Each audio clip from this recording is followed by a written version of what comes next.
आज की एक और बड़ी खबर, जहां एक्ट्रेस कंगना रनौत को बीजेपी ने हिमाचल प्रदेश के मंडी से उम्मीदवार बनाया, लेकिन टिकट मिलने के दूसरे ही दिन कंगना पर कांग्रेस की तरफ से ऐसा हमला हुआ जो सियासी मुद्दा बन गया है। अब कांग्रेस प्रवक्ता सुप्रिया श्रीनित ने कंगना पर अभद्र टिप्पणी की। टिप्पणी सोशल मीडिया के जरिए की गई, इतनी आपत्तिजनक थी कि सुप्रिया श्रीनित की तरफ से ही इसे डिलीट भी कर दिया गया, लेकिन हंगामा मचना तय था। हंगामा मचा भी। खबर यह है कि आज कंगना रनौत बीजेपी अध्यक्ष जेपी नड्डा से अब मुलाकात करने वाली हैं। आज रात 8:30 बजे का वक्त बताया जा रहा है जब कंगना रनौत की जेपी नड्डा से होगी मुलाकात। सुप्रिया श्रीनित के पोस्ट पर कंगना रनौत की तरफ से क्या कहा गया आपको सुनाएंगे, लेकिन इस बीच अभद्र टिप्पणी से दुख की बात कंगना कह रही हैं। ऐसी टिप्पणी मंडी का अपमान है। मुझे नड्डा जी ने दिल्ली बुलाया है, उनसे मीटिंग होने के बाद ही मैं कोई प्रतिक्रिया आगे दे पाऊंगी। कोई भी महिला का कोई भी, चाहे उनका व्यवसाय हो, कोई भी उनका काम हो, पेशा हो, हर महिला, चाहे वो टीचर हो, चाहे वो एक्ट्रेस हो, चाहे वो जर्नलिस्ट हो, चाहे वो राजनीतिज्ञ हो, या वो चाहे सेक्स वर्कर हो, किसी भी तरीके की जो महिला हैं वो डिग्निटी जो है वो डिजर्व करती हैं। और किसी भी महिला को अपमानित करना, उसके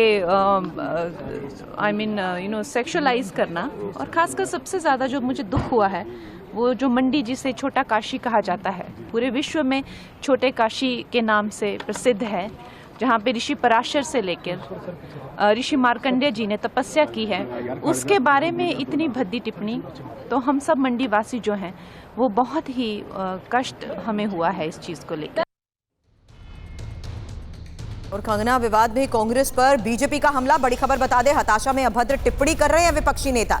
मोहब्बत की दुकान में नफरत भरी है। विपक्ष देश विरोधी ताकतों के साथ है। विपक्षी दलों की मानसिकता विभाजनकारी। इंडी गठबंधन के नेताओं की निराशा, हताशा और कुंठा इस तथाकथित मोहब्बत की दुकान के अंदर से एक जहरीली जुबान के रूप में सामने आती जा रही है।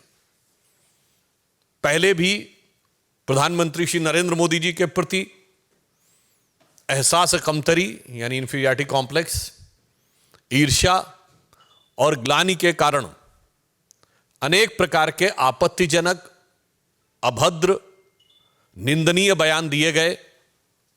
परंतु अब ऐसा प्रतीत होता है कि इस तथाकथित मोहब्बत की दुकान में सिर्फ जहरीले सामान ही नहीं है, यह किसी सियासी फरमान का हिस्सा है। और कंगना विवाद पर हिमाचल के सीएम सुक्खू की तरफ से क्या कहा गया, बड़ी खबर आपको बता दें। कंगना रनौत हिमाचल प्रदेश की बेटी, हम महिला सम्मान के लिए काम कर रहे हैं।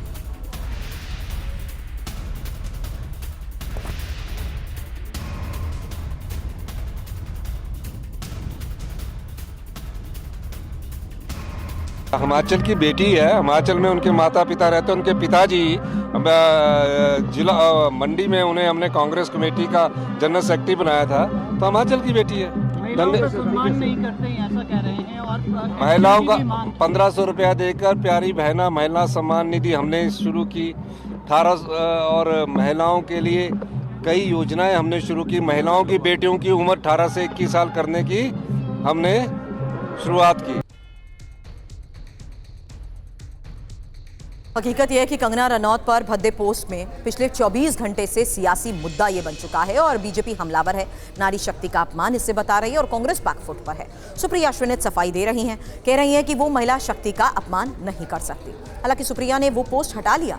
पूरे विवाद पर कंगना रनौत का जवाब भी आपके सामने है, लेकिन इस विवाद में अब राष्ट्रीय महिला आयोग की एंट्री हो गई है और यही बड़ी खबर है। राष्ट्रीय महिला आयोग ने चुनाव आयोग को चिट्ठी लिखी है। चुनाव आयोग से सख्त कार्रवाई की मांग की गई है।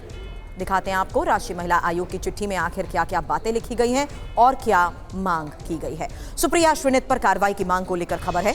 ईसी से जल्द और सख्त एक्शन की मांग इसमें की गई है। टिप्पणी को अपमानजनक बताया गया है। व्यवहार असहनीय और गरिमा के खिलाफ बताया गया। महिलाओं के लिए सम्मान रखने की बात भी एनसीडब्ल्यू की तरफ से इस चिट्ठी में कही गई है। हालांकि इस पूरे विवाद पर हमारी संवाददाता ने एनसीडब्ल्यू अध्यक्ष रेखा शर्मा से भी बातचीत की है। ये एक्सक्लूसिव बातचीत देखिए। हमारे साथ NCW chief Rekha Sharma ji. Ma'am, आपने जो सुप्रिया श्री ने जो है कांग्रेस की स्पोक्स पर्सन, उन्होंने जो ट्वीट किया है आपत्तिजनक ट्वीट कंगना रनौत को लेकर, उसको लेकर आपने बाकायदा एनसीडब्ल्यू चीफ ने जो लिखा है इलेक्शन कमीशन ऑफ इंडिया को भी। देखिए, ये बहुत अनफॉर्चुनेट है कि ऐसे महिलाएं एक दूसरे के खिलाफ इस प्रकार की बात करें। सुप्रिया जी ने बहुत अभद्र शब्दों को यूज़ किया है और जैसे ही मैंने ये ट्वीट किया, मैंने कहा एनसीडब्ल्यू इस पे एक्शन लेगा और हमने रात को ही इलेक्शन कमीशन को एक चिट्ठी लिखी है जो मैं अभी बाय हैंड भेज रही हूँ। मैंने ये कहा कि हम कंगना जी के साथ खड़े हैं और किसी भी महिला के साथ अगर इस प्रकार की अभद्र बातें होती हैं तो हम एनसीडब्ल्यू उसमें उस महिला के साथ है। स्पेशली सुप्रिया जी जो एक नेता हैं, बड़े दल की नेता हैं, उनसे ये एक्सपेक्ट नहीं करते और उसके बाद उन्होंने डिलीट किया और कहा कि ये मेरे हैंडल से किसी और ने किया है, जो कि और भी चिंताजनक बात है कि इतनी सीनियर नेता जो खुद भी जर्नलिस्ट रही हैं, अगर उनके हैंडल पे कोई मिसयूज़ कर सकता है और वो कुछ नहीं कर पा रही है तो ये सोचने वाली बात है। फिर भी मैं कहूँगी अहीर जी के उससे भी सेम वर्ड्स और सेम तरीके से उन्होंने भी ये कहा कि मेरा हैक हुआ है। ये आफ्टर थॉट है। ये सब करने की जगह अगर वो माफ़ी मांग ले और ये कहें कि उनसे गलती हुई है तो ये बेटर है। तो क्या उस लेटर में आपने क्या लिखा है, क्या कहा है? हमने, क्योंकि अभी कोड ऑफ कंडक्ट है तो इसलिए हमने इलेक्शन कमीशन को कहा है कि आप इनके अगेंस्ट कार्रवाई करें। अगर उन्होंने इसको ट्वीट को वापस ले लिया है तो आपको क्या मतलब लगता है इसकी? वापस लेने से अच्छा है कि माफ़ी मांगे। उन्होंने एक गलत एलिबाई बनाई है कि किसी और ने यूज़ किया है उनका हैंडल, क्योंकि जबकि ये जब उन्होंने जनता का रोष, आम जनता का रोष, मीडिया का रोष ये देखा, उसके बाद उनका ये आफ्टर थॉट है कि किसी और ने ये ट्वीट उनके हैंडल से किया है, जो कि मुझे लगता है उसकी जगह वो अगर सच में शर्मिंदा है तो एक माफ़ी बनती है और लेडी टू लेडी और अहीर जी को भी माफ़ी मांगनी चाहिए। और उन्होंने कहा है कि मैं तो किसी भी महिला पर इस तरह की आपत्तिजनक भाषा का इस्तेमाल कर ही नहीं सकती और मैं करती ही नहीं। ये भी या तो उनका हैंडल कोई और यूज़ करता है हमेशा से और उन्होंने अपना हैंडल किसी और को दिया है, वही कर रहा है। ये अगर वो ऐसा कहती हैं, अगर फिर भी उनके हैंडल से गया है तो रिस्पॉन्सिबिलिटी उनकी है क्योंकि उनके हैंडल से गया है। अमुद राय हमारे सहयोगी इस वक्त हमें ज्वाइन कर चुके हैं। मुझे सुप्रिया श्रीनित की हमने बात सुनी, कंगना रनौत की बात हमने सुनी, एनसीडब्ल्यू भी जिस तरीके से इस पूरे मामले को देकर इलेक्शन कमीशन का रुख कर रहा है, साफ है सियासी संग्राम इसको लेकर और बढ़ता नजर आ रहा है। देखिए, सियासी संग्राम तो निश्चित तौर पे इस पे होगा क्योंकि बात कंगना रनावत की नहीं है, बात एक महिला के द्वारा महिला नेत्री पे अटैक का है। और जिस तरह से उन्होंने पल्ला झाड़ा कि उनके ट्विटर हैंडल को या उनके सोशल मीडिया अकाउंट को कोई और चला रहा था, तो उससे जो एक प्रश्न उठता है कि इतना सॉफ्टली कैसे किसी मामले से पल्ला झाड़ा जा सकता है। और बीजेपी इससे काफ़ी नाराज़ है। बीजेपी आज 4 बजे बीजेपी का एक डेलीगेशन जा रहा है इलेक्शन कमीशन से मिलने। हालांकि उसमें प्रधानमंत्री के ऊपर जिस तरह से कर्नाटक के मंत्री और तमिलनाडु के मुख्यमंत्री ने अटैक किया है, ये मुद्दा है, लेकिन साथ में कंगना रनावत से जुड़े मुद्दे को भी इस बैठक में उठाया जा सकता है। और कंगना रनावत आज देर शाम दिल्ली आ रही हैं और यहाँ बीजेपी अध्यक्ष जेपी नड्डा से भी मिलेंगी। इसका हालांकि ये औपचारिक बैठक है, औपचारिक मुलाकात है क्योंकि टिकट के ऐलान से पहले उनकी मुलाकात नहीं हो पाई थी। तो संडे को जब टिकट ऐलान हुआ उसके बाद आज वो आ रही हैं, पार्टी अध्यक्ष से मिलेंगी, यहाँ पे संगठन के अन्य लोगों से भी मिलेंगी। लेकिन बीजेपी इस पूरे मुद्दे को भुनाने की कोशिश जरूर करेगी क्योंकि अटैक सीधा कांग्रेस के मुख्य प्रवक्ता द्वारा किया गया है और वो भी एक ऐसी महिला पे किया गया है जो देश भर में काफ़ी प्रसिद्ध है। तो महिलाओं के रुख को बीजेपी कभी छोड़ना नहीं चाहेगी और इसलिए ये मुद्दा आगे और भी बढ़ सकता है। लेकिन मैं आपके पास जल्द आती हूँ। विवाद बढ़ने पर सुप्रिया श्रीनित की तरफ से दी गई सफाई सुनिए, जहां सुप्रिया ने कहा कि मेरे अकाउंट से किसी और ने पोस्ट किया और जैसे ही पता चला पोस्ट हटवा दिया गया। सुप्रिया श्रीनित की तरफ से क्या कहा गया, उनकी सफाई सुनिए।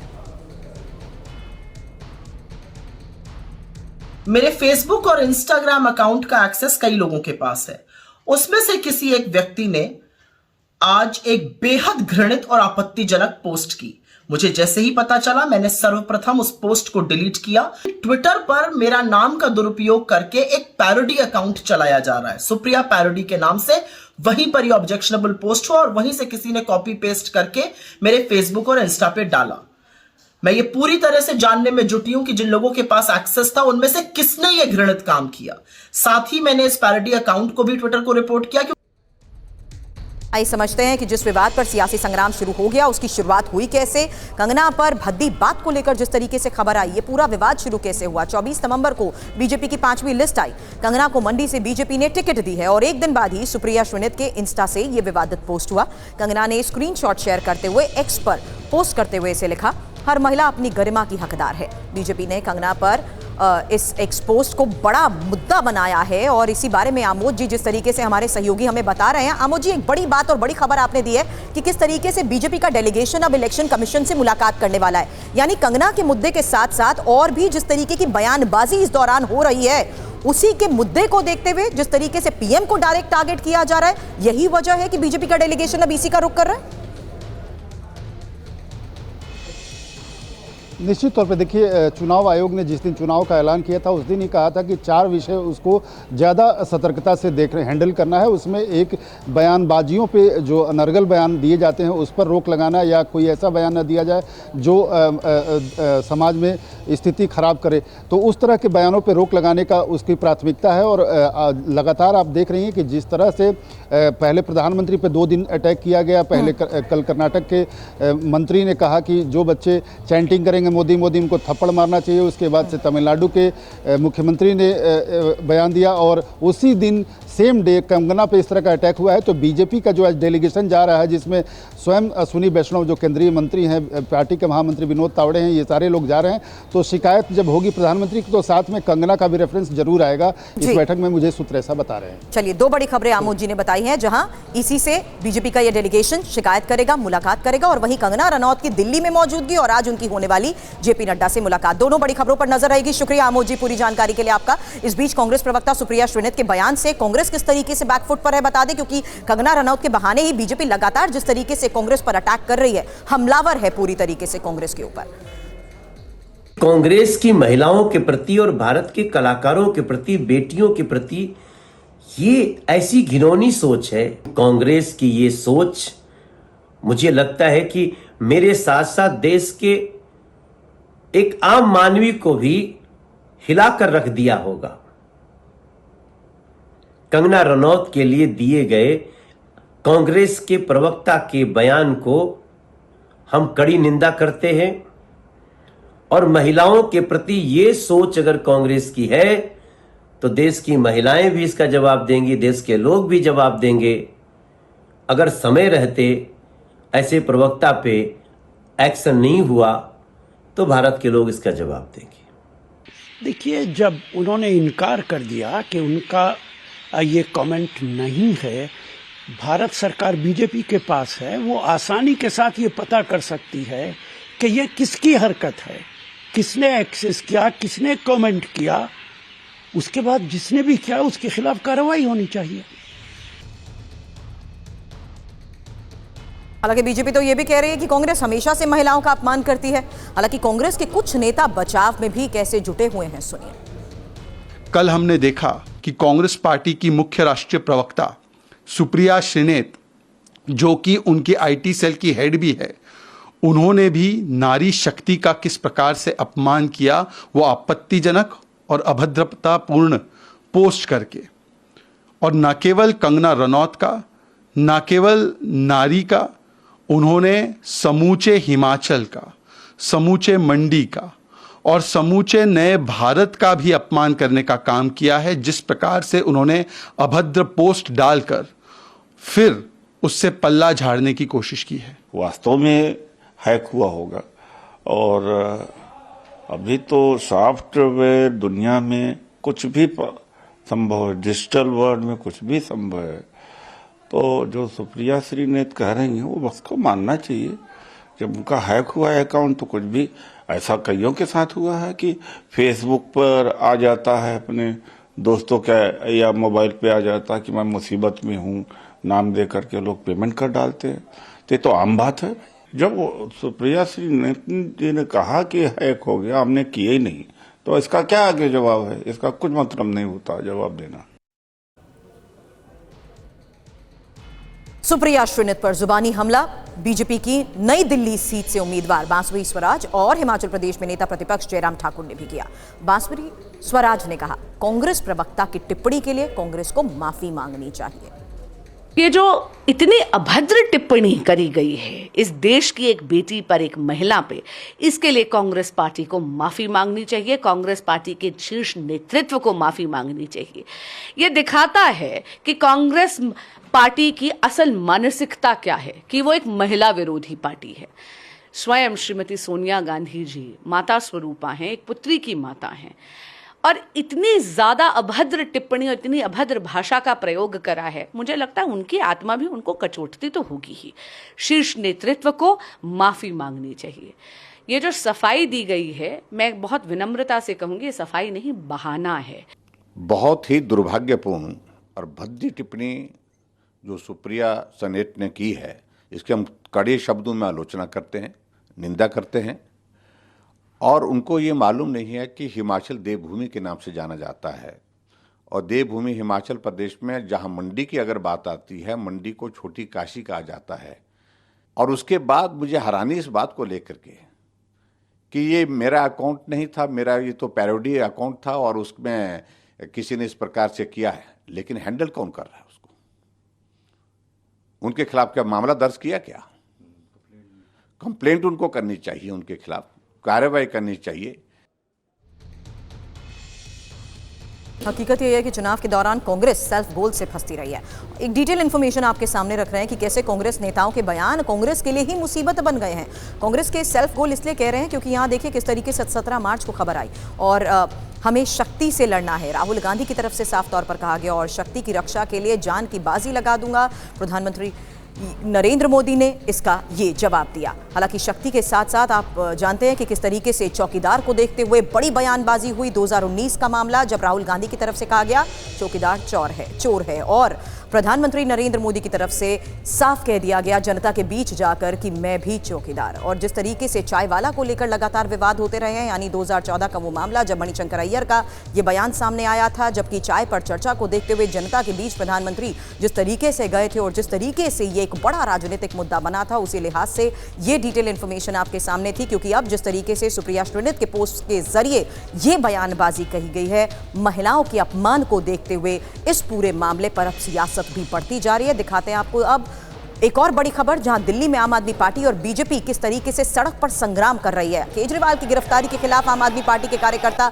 आज सड़क पर उतर आए हैं। ये दो तस्वीरें अब आपके सामने, जहां देखिए किस तरीके से पीएम आवास के घेरने का ये पूरा कार्यक्रम था, लेकिन आप कार्यकर्ता वहां तक नहीं पहुंच पाए। वहीं केजरीवाल के खिलाफ बीजेपी किस तरीके से मुखर है, बीजेपी के वर्कर आज सड़क पर उतर आए। बीजेपी कार्यकर्ता पुलिस की बैरिकेडिंग तोड़कर दिल्ली सचिवालय की तरफ मार्च कर रहे थे और तभी उन पर पानी की बौछार की गई। पुलिस ने वाटर कैनन का इस्तेमाल किया। बीजेपी कार्यकर्ताओं को रोकने का किस तरीके से प्रयास हुआ, उसकी तस्वीर भी आपको दिखाएंगे। केजरीवाल के खिलाफ बीजेपी के प्रदर्शन को लेकर खबर यह कि प्रदर्शन में बीजेपी के कई नेता आज शामिल रहे और बीजेपी ने फिर से केजरीवाल के इस्तीफे की मांग की है। दिल्ली सचिवालय की तरफ जा रहे बीजेपी कार्यकर्ताओं ने पुलिस बैरिकेडिंग को तोड़ दिया। उन्हें रोकने के लिए पुलिस ने वाटर कैनन का इस्तेमाल किया। ये तस्वीर देखिए।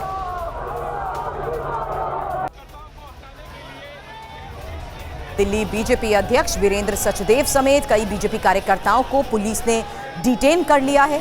ये उस वक्त की तस्वीर है जब बीजेपी लगातार हमलावर होते हुए एक बार फिर से केजरीवाल के इस्तीफे की मांग कर रही है। वहीं बीजेपी कार्यकर्ताओं का दिल्ली सचिवालय की तरफ कूच, और उस दौरान किस तरीके से पहले न सिर्फ बैरिकेडिंग की गई बल्कि इन सभी कार्यकर्ताओं को यहां से हटाने का प्रयास हुआ और वाटर कैनन का इस्तेमाल हुआ। रोकने के लिए पुलिस ने वाटर कैनन का इस्तेमाल किया और उसके बाद खबर आई दिल्ली बीजेपी अध्यक्ष वीरेंद्र सचदेव समेत कई बीजेपी कार्यकर्ताओं को पुलिस ने डिटेन कर लिया। मेरे सहयोगी पुनीत शर्मा मौके पर मौजूद थे। उस वक्त की स्थिति, हालात किस तरीके से अचानक बिगड़ गए, इसी प्रदर्शन के दौरान कार्यकर्ताओं को हटाने के लिए कैसे वाटर कैनन का इस्तेमाल हुआ, ये तस्वीर, ये रिपोर्ट देखिए।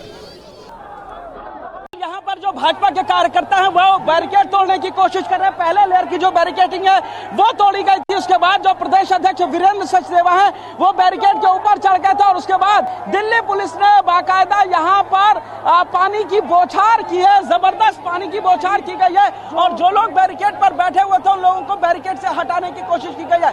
लेकिन अभी भी आप देख सकते हैं कि तमाम जो लोग हैं वो बैरिकेड पर चढ़े हुए हैं। जिस वक्त पानी की बौछार की गई उस वक्त यहाँ पर वीरेंद्र सचदेवा भी बैरिकेड के ऊपर चढ़े हुए थे। फिलहाल जो भाजपा के कार्यकर्ता हैं उनको रोकने के लिए कई लेयर की बैरिकेडिंग की गई और यहाँ पर बाकायदा जो पानी की बौछार से भी उनको रोकने की कोशिश की जा रही है। और यही वजह है कि जो कार्यकर्ता हैं बीजेपी के वो अड़े हुए हैं। उनका कहना है कि उनको यहाँ से आगे सचिवालय जाना है और वो अपनी बातों को रखना चाहते हैं। उनकी मांग है कि केजरीवाल जो कि ईडी ने गिरफ्तार किया है उनको तत्काल सीएम के पद से इस्तीफा देना चाहिए। लेकिन यहाँ पर हाई वोल्टेज ड्रामा देखने को मिल रहा है। पहली बैरिकेड तोड़ दिया गया है लेकिन आगे पुलिस ने एक और लेयर की बैरिकेडिंग कर रखी है। अब देखना ये होगा कि क्या आगे की जो बैरिकेडिंग है वो ये तोड़ पाते हैं कि नहीं, क्योंकि आगे बाकायदा बैरिकेडिंग करके इसको रोक दिया गया है। यहाँ पर वज्रवाहन है और इसके अलावा देख सकते हैं कि जो फायर की गाड़ियों को भी खड़ा किया गया है। बड़ी संख्या में पुलिसकर्मी यहाँ पर तैनात किए गए। वीरेंद्र जी क्या कहना चाहेंगे? केजरीवाल का इस्तीफा लेना है, भ्रष्टाचार मुख्यमंत्री उसका इस्तीफा लेना है। जाहिर तौर पर वीरेंद्र सचदेवा का कहना है कि इस्तीफा लेना और यही मांग करते हुए यहाँ पर देखिए कि बैरिकेड तोड़ने के लिए जो कार्यकर्ता हैं वो यहाँ पर पहुँच चुके हैं। फिलहाल यहाँ पर जोर आजमाइश हो रही है। दूसरा बैरिकेड जो है वो तोड़ने की कोशिश की जा रही है और फिलहाल पैरामिलिट्री फोर्स जो यहाँ पर तैनात की गई है वो कार्यकर्ताओं को रोकने की कोशिश कर रही है। और दिल्ली में आम आदमी पार्टी के प्रदर्शन की तस्वीर भी आपको दिखाते हैं, जहां केजरीवाल की गिरफ्तारी का विरोध जताया जा रहा है और पीएम आवास का घेराव करना चाहती थी आम आदमी पार्टी। दिल्ली के मुख्यमंत्री अरविंद केजरीवाल की गिरफ्तारी का विरोध जता रही है आम आदमी पार्टी के कार्यकर्ता और सड़क पर हैं। कई कार्यकर्ताओं को पुलिस ने हिरासत में लिया। आप कार्यकर्ता पीएम आवास का घेराव करने के लिए निकले थे लेकिन कार्यकर्ता वहां तक नहीं पहुंच पाए।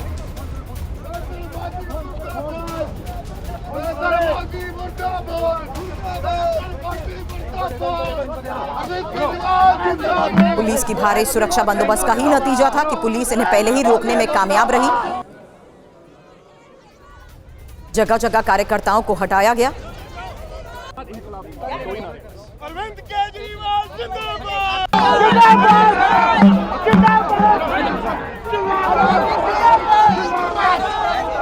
पीएम आवास का घेराव करने की इनकी योजना थी लेकिन इन्हें पहले ही रास्ते में रोक दिया गया। पटेल चौक में भारी संख्या में आप कार्यकर्ताओं को किस तरीके से हिरासत में लिया गया, ये रिपोर्ट देखिए। अरविंद केजरीवाल की आवाज, अरविंद केजरीवाल की आवाज पूरे देश में गूंजेगी। अरविंद केजरीवाल इस देश के बेटे हैं, इस देश के लाल हैं। ये आप सभी देखिए हमारे कार्यकर्ताओं को बल प्रयोग किया जा रहा है। हम लोग को बसें में ठुका जा रहा है। हम लोग शांतिपूर्ण तरीके से चुनाव आचार संहिता लगी हुई है। देखिए किस तरीके से आम आदमी पार्टी के कार्यकर्ता हैं उनको डिटेन किया जा रहा है और ये सर्विस हैं जो कि संजय सिंह के साथ भी देखे गए थे। पूरे तरीके से आप देख सकते हैं शांतिपूर्ण तरीके से हमारे जो कार्यकर्ता जा रहे थे उन पर बल प्रयोग करके उनको गिरफ्तार किया जा रहा है, उनको उठाया जा रहा है, धक्का मुक्की मारपीट की जा रही है, लाठी और डंडे चलाए जा रहे हैं। नरेंद्र मोदी को केजरीवाल से डर लगने लगा है। हमारे दिल्ली की सत्ता आगे क्या करेंगे, यहाँ सबको हटा दिया गया। देखिए ये पार्टी संघर्षों से निकली हुई है। सड़क से लेके संसद तक संघर्ष चल रहा है। अरविंद केजरीवाल ईडी की कस्टडी में है और दिल्ली की जनता के लिए वहां से काम कर रहे हैं। लगातार आम आदमी पार्टी के जो कार्यकर्ता हैं वो विरोध प्रदर्शन के लिए जुटे और साफ तौर पर कहना है कि प्रधानमंत्री इस मामले में जवाब दें। उनसे जानना चाहते हैं कि आखिर क्यों अरविंद केजरीवाल जो कि आम आदमी पार्टी के राष्ट्रीय संयोजक भी है और दिल्ली के मुख्यमंत्री, उनकी गिरफ्तारी की गई। तो किस तरीके से तमाम जो नेता हैं, कार्यकर्ता हैं, उनको यहाँ पर डिटेन किया जा रहा है। देखिए सामने इस तरह की कई बसें हैं जिनमें भरकर इन तमाम जो कार्यकर्ता हैं उनको यहाँ से ले जाया जा रहा है। तो तमाम ये जो प्रोटेस्ट हैं ये कई दिन से चल रहे हैं। मसलन बात करें तो 21 मार्च को अरविंद केजरीवाल की गिरफ्तारी हुई थी और 22 मार्च से लगातार आम आदमी पार्टी के जो कार्यकर्ता हैं वो न सिर्फ दिल्ली बल्कि देश भर में इस तरह के प्रदर्शन करते हुए दिख रहे हैं। अपने वीडियो की नदीम के साथ जितेंद्र भाटी में दिल्ली। और इस वक्त की एक बड़ी खबर जहां बता दें वरुण गांधी पर अधीर रंजन का बड़ा बयान। वरुण गांधी कांग्रेस में आए, गांधी परिवार से हैं, इसलिए टिकट नहीं मिली। तो आने वाले चुनाव से पहले जिस तरीके से वरुण गांधी का पत्ता कट चुका है और अब अधीर रंजन का उन पर बड़ा बयान आया है, ये कहते हुए कि वरुण गांधी कांग्रेस में आए, गांधी परिवार से है वरुण, इसलिए उन्हें अब टिकट नहीं मिली है। सवाल नेता है, बड़े शिक्षित आदमी है और उनकी छवि बड़ी स्पष्ट है, साफ सुथरा छवि है और गांधी परिवार के साथ उनका जुड़ाव है, इसलिए उनको टिकट देने में इनकार किए आज की बीजेपी पार्टी। तो फिलहाल मुझे तो लगता है उनको आना चाहिए, वो आने से हम बड़े खुशी होंगे। बीजेपी की इस 5वीं लिस्ट में एक और बड़ा फैसला हुआ, जहां बता दें मेरठ से अरुण गोविल को टिकट मिली है और उनकी तरफ से यह बयान सामने आया है कि वो लोगों की सेवा करते रहेंगे। मैं जो करता रहा वही करूंगा, बस रोल बदला है। मेरठ अपना शहर है, मुझे लोगों से प्यार। मैं जो करता रहा आज तक, वो एक तरह से आप कह सकते हैं कि वो भी सेवा का एक रूप था और अब ये लोगों की सेवा का, हमारे भाइयों बहनों की सेवा का एक दूसरा रूप अब यहाँ से शुरू होगा। तो अच्छा लग रहा है, जो काम पहले करता था वही अभी भी करूँगा, हालांकि बस रूप उसका बदल जाएगा। और अपनी जगह से कितना लगाव होता है, कितना जुड़ाव होता है, ये सब आप जानते हैं। मैं 2-3 साल पहले लास्ट टाइम जब मेरठ गया था तो वहाँ के मतलब आज जब से ये हुआ है कि मुझे मेरठ से चुनाव लड़ना है, तब से वहाँ का मेरा पुराना घर, मेरे जिन गलियों में, जिन कूचों में, जिन स्कूल्स में मैं पढ़ा हूँ, वो सारे मेरी नज़रों के सामने जो है वो घूम रहे हैं। And I would love to be there and I would love to meet people and I would love to work for the people of Meerut and hub.